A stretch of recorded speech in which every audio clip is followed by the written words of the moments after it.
ആരാ? ദാവീദാന്ന് പറഞ്ഞാ മതി, അച്ഛനറിയാം.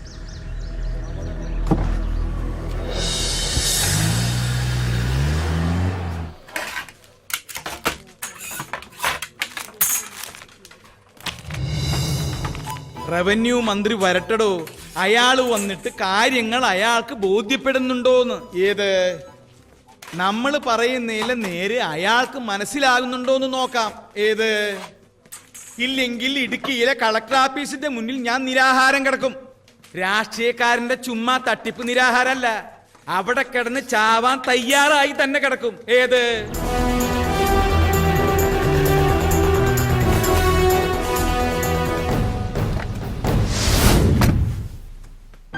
ആ എന്നാ നിങ്ങൾ ചെല്ല്. ഉച്ച കഴിഞ്ഞ് പ്രയർ ഹാളിൽ നമുക്ക് ഒന്നിച്ചിരുന്ന് ആലോചിക്കാം. ഏത് എന്നാ വിട്ടോ. എന്നതാടാ ദാവീദേ, നീ ഈ നാട്ടിലൊക്കെ തന്നെ ഉണ്ടോ? എവിടെയാ പൊട്ടിപ്പെണ്ണ്? വാ, അവക്കിത് എന്നാത്തിന്റെ കഴപ്പായിരുന്നു? അവള് തന്നെ പറയും. വഴക്ക് പറഞ്ഞ് നീ അതിനെ കരയിപ്പിക്കണ്ട. പാതി ജീവനുള്ളൂ ഇപ്പൊ തന്നെ.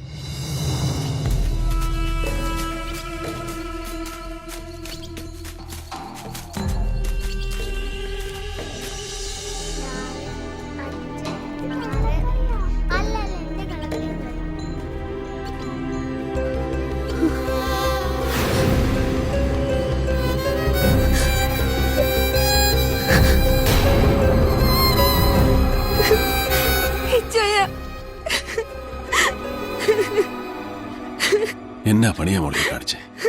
കരയല്ലേ, കരയല്ലേ?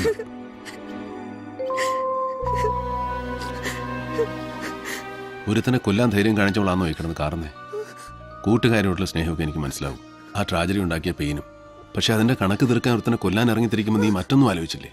നിന്റെ ജീവിതം, നിന്നെ സ്നേഹിക്കുന്ന ചിലരുടെ മുഖം, അതൊന്നും ഓർമ്മ വന്നില്ലേ നിനക്ക്? പ്രസ് മീറ്റ് വിളിച്ചു കൂട്ടി അവൻ അർച്ചനെ അറിയുകയല്ലെന്ന് പറഞ്ഞു കേട്ടപ്പോ നടന്ന സത്യം മുഴുവൻ നിഷേധിച്ച് നുണ തന്നെ ഉറക്കം വിളിച്ച് പറയുന്നത് കേട്ടിരുന്നപ്പോ ഞാൻ മറ്റൊന്നും ഓർത്തില്ല.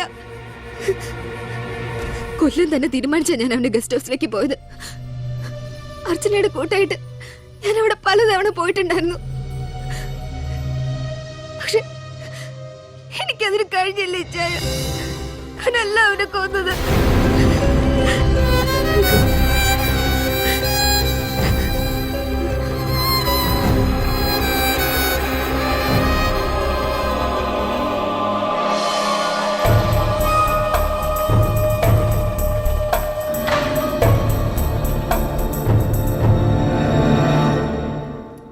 ആരാ? ഓ കുഞ്ഞ്, മുമ്പ് ഇവിടെ വന്നിട്ടില്ലല്ലോ. മെഡിക്കലില് പഠിക്കുന്ന. ചെല്ല് ചെല്ല്, ബെന്നി സാർ മുകളിലിരിപ്പുണ്ട്.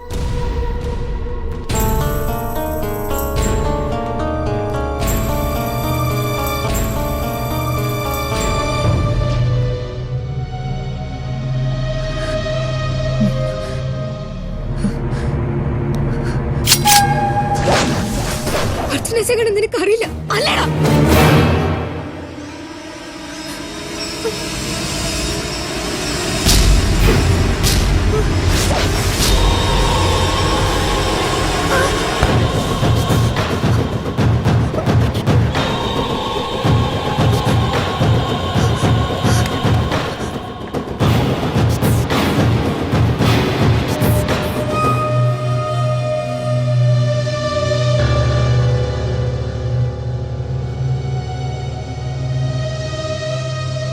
അവിടെ നിന്ന് ഓടി രക്ഷപ്പെടാനേ എനിക്ക് തോന്നിയുള്ളൂ.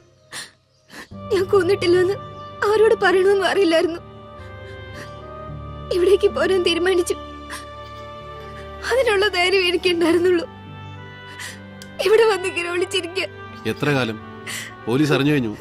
ഇന്ന് അവരിവിടെ എത്തും. നിന്നെ ഇവിടെ വെച്ച് അറസ്റ്റ് ചെയ്യുക. കൂട്ടത്തിൽ അതിന്റെ പേരിൽ അച്ഛനെ ഒന്ന് അവമാനിക്കുക. മോളിൽ നിന്നുള്ള ഓർഡർ അതാ. അത് വേണ്ടിച്ചായ ഞാൻ സറണ്ടർ ആകാം. നടന്ന കാര്യങ്ങൾ മുഴുവൻ ഞാൻ പോലീസിൽ പറയാം. വിശ്വസിക്കുകയല്ല. തന്നെയല്ല, നീ തന്നെയാണ് പ്രതിയെന്ന് വരുത്തി തീർക്കാൻ പോലീസിന് താല്പര്യമുണ്ട്. നീ അവിടെ ഉപേക്ഷിച്ച കത്തിയാ പ്രധാന തെളിവ്. അതിൽ ബെന്നിപ്പോളിന്റെ രക്തക്കര കണ്ടതായിട്ട് എഫ്ഐആറിലുണ്ട്. അതിന്റെ അർത്ഥം എന്തുവാ? അവര് തീരുമാനിച്ചു കഴിഞ്ഞു പ്രതിയെ. നിക്കട്ടെ, ഇപ്പൊ ചെന്ന് ചാടി കൊടുക്കണ്ട. അച്ചോ, ഞാൻ ഇവിടെ ഇവിടെ നിന്ന് കൊണ്ടുപോവാ. കുറച്ചുനാൾ സേഫ് ആയിട്ട് ഒരു സ്ഥലത്ത് നിൽക്കട്ടെ. ഇവളല്ല കൊന്നതെന്നുള്ള സത്യം തെളിയണം ദാവീദേ. തെളിയണം. തെളിയിച്ചേ മതിയാവും.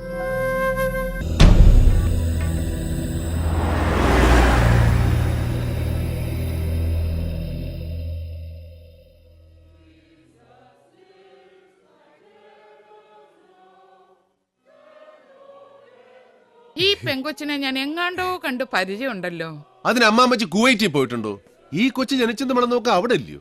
എവിടെയോ കണ്ടിട്ടുണ്ട്. അതെ, ഈ കൊച്ചിത് എവിടത്തെയാന്നാ? കരിമറ്റത്തെ. അവിടത്തെ റോസാമേലോ നമ്മുടെ പരുത്തിക്കാട്ട് ആൻഡോ ചായം കിട്ടിയിരിക്കുന്നേ. കരിമറ്റത്തെ പെമ്പിളേരെന്ന് വെച്ചാൽ ഏതാണ്ട് എല്ലാം ഇതുപോലെ ഇരിക്കും. ഈ കണ്ണും മുഖവും ഇതേപോലെ ഇരിക്കുന്ന എത്ര എണ്ണം അവിടെ നിൽക്കുന്നതെന്ന് അറിയാവോ? അമ്മാമ്മച്ചി വന്നേ, കാര്യങ്ങളൊക്കെ ഞാൻ പറഞ്ഞു തന്നേ. കൊച്ചിന്റെ തന്തയും തള്ളയും തമ്മി മുട്ടം വഴക്ക് നടക്കുക. ഇതിന്റെ അവകാശത്തെ ചുതി അടിയ. ഇവിടെ അപ്പനൊരു പാവ. തള്ളയുടെ വീട്ടുകാര് കൊച്ചിനെ റാഞ്ചിക്കൊണ്ടു പോകുന്നുള്ള പേടിയിൽ അയാള് ഒരു 2-3 ദിവസം അരമനയിൽ തിരുമേനുമായിട്ട് കാര്യങ്ങൾ സെറ്റിൽ ചെയ്യുന്ന അത്ര സമയം ഇവിടെ നിർത്തിയാൽ മതി. ആരും ഒന്ന് ചോദിച്ചാലും കൊച്ചിവിടെയുള്ള കാര്യം പറഞ്ഞേക്കരുത് കേട്ടോ. അമ്മാമ്മച്ചി താണ്ടേ പോലീസ് വന്ന് ചോദിച്ചാലും കൊച്ചു വിടില്ലെന്ന് പറയാവൂ. പോലീസോ? ആ പോലീസിന്റെ വേഷം ഇട്ടൊക്കെ അവന്മാര് വരുവേ. പിന്നെ ഇങ്ങ് വരട്ടെ, ചൂരലെടുക്കും ഞാൻ. അപ്പൊ പറഞ്ഞ പോലെ ഞാനങ്ങ് ഇറങ്ങു വന്നേ. വാടാ. അല്ല, പടത്തില് വന്ന അപ്പ് ഇഷ്ടം കഴിക്കാതെ എങ്ങനെയാ? അതൊരു പതിവാ. നിനക്ക് ഞാൻ പോണ വഴി മട്ടൻ ബിരിയാണി മേടിച്ചു തരാം. ഡാ, വല്ല ഏനക്കേട് ഉണ്ടായാ ഞാൻ വിളിക്കും. നീ സടേന്നിങ്ങി വന്നേക്കോ. ആ, മടത്തിന്റെ ഉള്ളിൽ ഇതൊന്നും പാടില്ലാത്തതാ. വാ വച്ചേ. പറഞ്ഞ കള്ളവെല്ലാം കേട്ടല്ലോ. ഒന്നും പൊളിച്ചേക്കരുത് എന്റെ പൊന്നു കുഞ്ഞേ. ആ പോയ കന്യാസ്ത്രീ ഉണ്ടല്ലോ, കൊടുവാളിൽ എന്നെ വെട്ടും. അതെനം കടുവായ. നോക്കിയും കണ്ടുമൊക്കെ നിന്നോണം. ഞാൻ പൊക്കോട്ടെ എന്നാ ചെന്നാട്ടെ.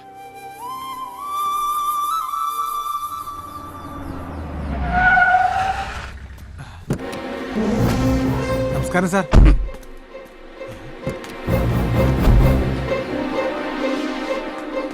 നിന്റെ സാറ് തന്നെടാ അപ്പിടാൻ മുട്ടിട്ട് ഓടുവന്നോ? നിന്റെ സാറ് കൊടുത്ത പണീന്റെ ഏതാണ്ട് അപ്പിട്ട പോലെയാ. ചെയ്തേ, നീ വെറുതെ തിങ്ക് ചെയ്യണ്ട. നീ ഏത് കാറിട്ടാലും ഞാൻ അടിക്കോ? അടിക്കല്ലേ, ഞാൻ ഫുള്ളാ. ഞാൻ പറഞ്ഞില്ലേ, ഫുള്ളാണേ ഫുള്ളാണേ കുഞ്ഞച്ചൻ ഫുള്ളാണേ ഫുള്ളാണേ. തനിങ്ങ ഒന്നേ പറയട്ടെ. ഇതെന്നെ യൂണിഫോമിൽ ഒന്നിരിക്കുന്നോ? തന്നെ ഒന്ന് ഇരുത്തി. അതിന്ന് ആദ്യം ഞാനൊന്ന് എണീക്കട്ടെ. വാ. അപ്പൊ എനിക്കിടണ്ട. അവ കുഞ്ഞച്ചന്റെ ഇടല്ലേ. ഡിക്കേ, താൻ എനിക്കിട്ടൊന്ന് പണിഞ്ഞു. ഞാനോ? ഞാൻ സാറിട്ട് എന്നാ പണിയാനോ? പൊട്ടം കളിക്കല്ലേ. മേലാപ്പിലിരിക്കുന്ന സകല പുല്ലന്മാരുടെയും വായിക്കിടക്കുന്ന തെറി മുഴുവനും കേട്ടിട്ടാ ഞാൻ ഇങ്ങോട്ട് വരുന്നത്. താൻ ഒരുത്തം കാരണം. ഡിക്കേ, താൻ ആ കൊച്ചിനെ അവിടെ കൊണ്ട് താത്തി. ഏത് കൊച്ചിന്? ഇയാൾക്ക് തന്നെ പറ്റി? ഡിക്കേ, ആനിയുടെ കാര്യമാണ് ചോദിക്കുന്നതെന്ന് തനിക്ക് മനസ്സിലാകാൻ മേലഞ്ഞിട്ടല്ല. തന്റെ വണ്ടി ഹൈറേഞ്ച് റോഡിൽ കിഴക്കമ്മല കയറി ഇറങ്ങിയത് വെറുതെ അല്ലെന്നും എനിക്കറിയാം. താൻ എവിടെ വേണേലും കൊണ്ട പാത്തു വെച്ചോ, പക്ഷേ വിത്തിൻ അവേഴ്സ് ഞാൻ അതിനെ പൊക്കിയിരിക്കും. ചതിയാ താൻ കാണിച്ചത്. വിശ്വസ്തനായ കൂട്ടുകാരൻ അങ്ങനെ കണ്ടതിന്റെ പേരില തല പോയാലും വെളിയിൽ മിണ്ടാൻ പാടില്ലാത്തൊരു ഡിപ്പാർട്ട്മെന്റ് രഹസ്യം തന്നോട് മാത്രമായിട്ട് പറഞ്ഞത്. സുപ്പീരിയേഴ്സിന് മുമ്പ് ഞാൻ നാറിയെങ്കിലും ആ പെണ്ണെന്റെ കൈക്ക് വരും. കിട്ടുമ്പോ ചവിട്ടി അതിന്റെ നാവി ഞാൻ കലക്കുകയും ചെയ്യും. താൻ പറിക്കും, പഴം പറിക്കും. തന്റെ ഡിപ്പാർട്ട്മെന്റ് രഹസ്യം ചോർത്തിയെടുത്തിട്ട് ഞാൻ ട്രഷറി കൊള്ള ചെയ്തിട്ടൊന്നുമില്ല. ഒരു ക്രിമിനലിനെ രക്ഷപ്പെടുത്തിയിട്ടില്ല. ഷീസ് എ ക്രിമിനൽ, ഒരു കൊലപാതക കേസിലെ പ്രൈം അക്യൂസ്ഡ് എന്ന് താൻ പറയും, തന്റെ ഡിപ്പാർട്ട്മെന്റ് പറയും. എന്നിട്ട് അതിനുള്ള തെളിവുകൾ നിരത്തും. സത്യം അതല്ലെന്നുള്ള പൂർണ്ണ ബോധ്യത്തോടുകൂടി ഒരു പാവത്തിന് ഫ്രെയിം ചെയ്യുകയും ചെയ്യും. ചെയ്ത് ശീലമുള്ളവരാ താനും തന്റെ വർഗവും. ഇത് പക്ഷേ ഡേവിഡ് സത്യം അറിഞ്ഞുപോയി. ഇനി കേരള പോലീസ് എന്ന ഗോലിയാത്തിനോട് ഈ ദാവീദാ യുദ്ധം ചെയ്യാൻ പോകുന്നേ. കവണെ കല്ലുവെച്ച് ഞാൻ നേറ്റിക്കടിക്കും.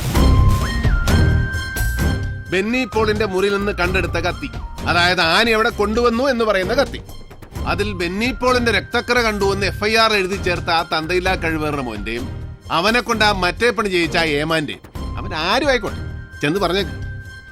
നിയമത്തിന്റെ കണ്ണാടിച്ചിലൂടെ സത്യം പുറത്തു വരുന്നത് വരെ അവൾ ഈ ഡേവിഡ് ജോണിന്റെ പ്രൊട്ടക്ഷനിലായിരിക്കും.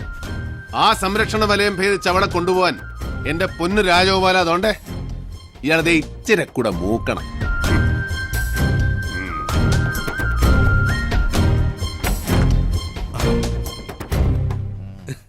എന്നാ പറഞ്ഞേച്ചും SP അദ്ദേഹം? ഇയാളുടെ അപ്പന്റെ പേരെന്നാ? ഋത്തിക് റോഷൻ. കൃഷ്ണൻ കർത്ത. ആ പുള്ളിക്കാരന് വയറ്റിന് ശരിക്ക് പോകുന്നില്ല. ഞാനൊരു ഒറ്റമൂലി പറഞ്ഞു കൊടുക്കുമായിരുന്നു.